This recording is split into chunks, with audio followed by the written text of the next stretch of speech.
আসসালামু আলাইকুম রহমতুল্লাহি ওয়া বারাকাতুহু। আলহামদুলিল্লাহ, আল্লাহুম্মা সাল্লি ওয়া সাল্লিম আলা নবিয়ানা মুহাম্মদ। আলহামদুলিল্লাহ, আল্লাহ সুবহানাহু ওয়া তাআলা দয়া করেছেন, আরও একটি প্রাতঃভ্রমণের কথনের সুযোগ হলো। ফজরের সালাতের পর দু চার কথা বলার সুযোগ হলো। আলহামদুলিল্লাহ, আমরা অনেক সময় আল্লাহ বিমুখতার দিকে এত বেশি যাই বা আল্লাহ সুবহানাহু ওয়া তাআলার পথ থেকে মুখ এমনভাবে ফিরিয়ে নেই যে এটা এক পর্যায়ে দাম্ভিকতার অবস্থানে চলে যায় এবং একসময় হয়তো আল্লাহ সুবহানাহু ওয়া তাআলা আমাদেরকে হেদায়েত আর দেন না। ঠিক আছে, আল্লাহ সুবহানাহু ওয়া তাআলার হেদায়েতটাও আমাদের থেকে উঠিয়ে নেন বা আমাদের থেকে দূরে সরে নিয়ে আর কি হেদায়েত থেকে।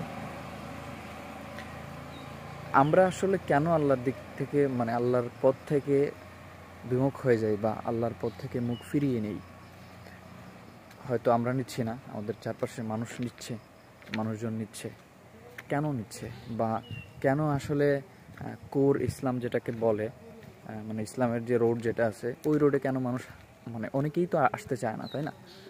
যারা এসেছে বা আসতে চাচ্ছে তাদের নিয়ে তো কথা না, কিন্তু যারা আসতে চাচ্ছে না বা যারা একটু ইসলামের পথ থেকে, আল্লাহ সুবহানাহু ওয়া তাআলার পথ থেকে একটু বিমুখ আছে, দূরে সরে যেতে চাচ্ছে বা আল্লাহর দিকে দাবিত হতে চাচ্ছে না, জানা দাবিত হতে হবে কিন্তু চাচ্ছে না। কেন চাচ্ছে না? প্রথম কথা হচ্ছে যে যারা জানেই না তাদের হিসাব আলাদা, তাদের নিয়ে আমরা হয়তো কথা বলছি না। কিন্তু যারা সব কিছু জানে যে আল্লাহর দিকে দাবিত হলেই আমাদের মুক্তি, আর না হলে হয়তো কি আর না হলে আমাদের মুক্তি নাই এবং আমরা জান্নাতুল ফেরদৌসেও যেতে পারবো না, আমাদেরকে জাহান্নামে যেতে হবে। তো এটা যারা জানে তারা কেন আসলে আল্লাহর দিকে আসতেছে না, মুখ ফিরিয়ে কেন নিচ্ছে? এর বেশ কয়েকটা কারণ আছে। একটা কারণ হচ্ছে অলসতা, আরেকটা কারণ হচ্ছে ইসলামের বেঁধে দেয়া যে নিয়মতান্ত্রিক জীবন, সেই জীবনযাপনে তাদের অসুবিধা। বৃষ্টি আসতেছে, তারা তাদের অনিয়ন্ত্রিত জীবনযাপনে অভ্যস্ত এবং তারা সেটাই করতে চায়। তাদের সেই অনিয়ন্ত্রিত জীবনযাপনেই তারা আনন্দ পায় এবং সেটাই তারা করতে চায়। এবং ইসলাম যে এত সুন্দর করে তাদের জন্য একটা জীবন ব্যবস্থা, এত সুন্দর লাইফস্টাইল রেডি করে রাখছে, তারা ওই লাইফস্টাইল অভ্যস্ত না এবং তারা জানে ইসলামের মাপকাঠিতে আসলে, ইসলামের দরজায় কেউ ঢুকলে তখন সে অনেক কিছু করতে পারবে না। যে কাজগুলো সে মজা পেত, আনন্দ পেত, সেই কাজগুলো সে করতে পারবে না।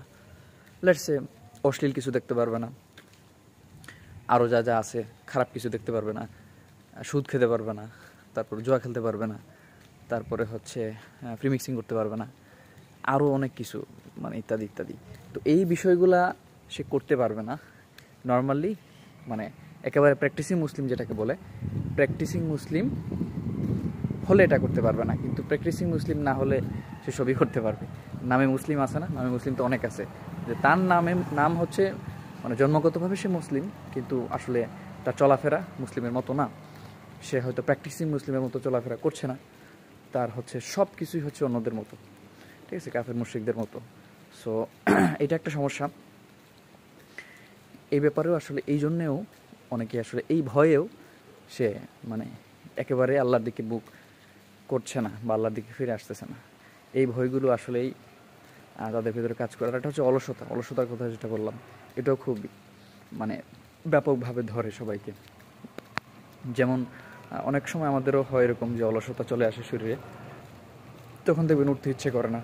কেউ যদি বলে এক গ্লাস পানি দাও, মনে হয় যে এটাও যদি ওটো হয়ে যেত তাহলে খুব ভালো হতো।